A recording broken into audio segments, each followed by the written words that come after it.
Nah, itu tadi sedikit cuplikan video tentang keberagaman budaya di Indonesia. Indah bukan? Negara Indonesia adalah negara majemuk yang memiliki kekayaan budaya seperti suku bangsa, rumah adat, tarian tradisional, dan alat musik tradisional. Salah satu cara yang dapat kita lakukan untuk mengetahui keberagaman budaya di Indonesia adalah dengan cara membaca. Misalnya dengan membaca artikel atau ensiklopedia. Dalam sebuah bacaan terdapat gagasan pokok dan gagasan pendukung. Nah, kira-kira apa itu gagasan pokok dan gagasan pendukung? Yuk kita simak penjelasan berikut ini. Gagasan pokok selalu beriringan dengan gagasan pendukung.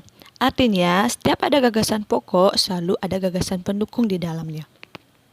Kalian pasti bertanya-tanya, gagasan pokok dan gagasan pendukung itu apa sih?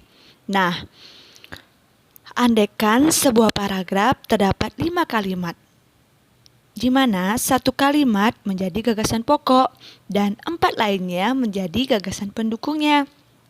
Ingat, dalam satu paragraf hanya terdapat 1 gagasan pokok dan yang lainnya menjadi gagasan pendukungnya.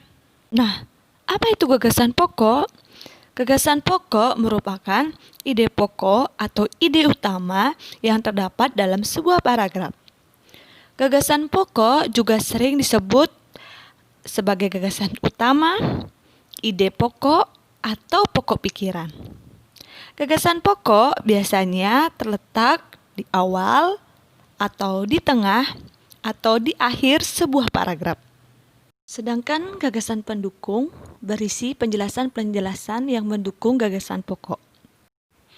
Sedangkan gagasan pendukung merupakan gagasan penjelas, di mana fungsinya menjelaskan gagasan pokok. Berikut beberapa langkah untuk menentukan gagasan pokok dan gagasan pendukung. Pertama, bacalah paragraf dengan cermat. Yang kedua, cermati kalimat pertama hingga terakhir. Apakah kalimat pertama merupakan gagasan pokok atau gagasan pendukung? Apakah kalimat kedua merupakan gagasan pokok? Teruslah membaca kalimat demi kalimat hingga gagasan pokok paragraf tersebut ditemukan.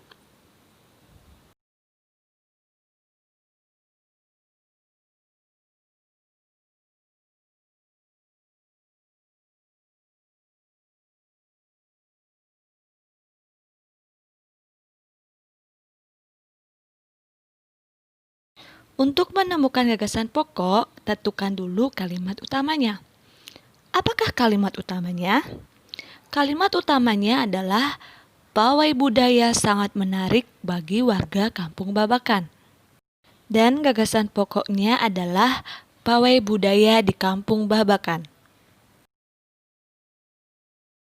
Nah, apa saja yang menjadi gagasan pendukungnya? Gagasan pendukung dari teks di atas adalah pawai selalu menampilkan keberagaman budaya Indonesia. Udin dan teman-teman tidak pernah bosan menanti rombongan pawai lewat. Tahun ini mereka datang ke alun-alun untuk melihat pawai. Warga bersabar menanti.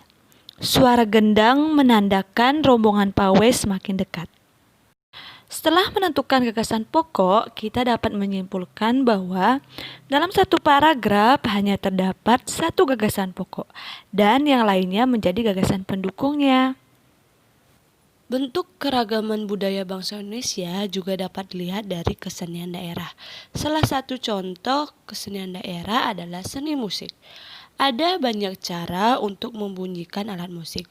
Bunyi alat musik menjadi ciri khas alat musik tersebut. Sebelum kita mengetahui tentang bunyi, mari kita simak alat musik tradisional berikut ini. Ada bonang, ada kulintang, ada bende atau gong, dan ada sasando. Dan masih banyak lagi alat musik tradisional lainnya yang dapat menghasilkan bunyi atau suara. Mengapa benda-benda tersebut bisa menghasilkan bunyi atau suara? Karena benda tersebut menghasilkan getaran atau gelombang suara. Anak-anak, bunyi dapat dihasilkan dari benda yang bergerak, sehingga semua benda yang menghasilkan bunyi disebut sumber bunyi. Contoh sumber bunyi. Yang pertama, ada senar gitar yang dipetik. Yang kedua, ada gamelan yang dipukul. Yang ketiga, suling yang ditiup. Dan yang keempat, pita suara saat kita berbicara. Apakah bunyi itu?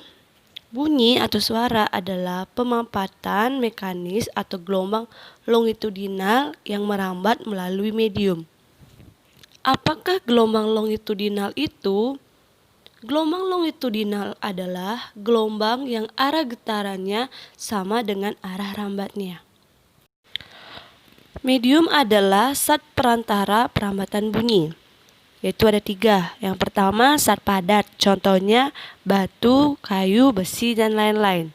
Yang kedua, zat cair, contohnya air.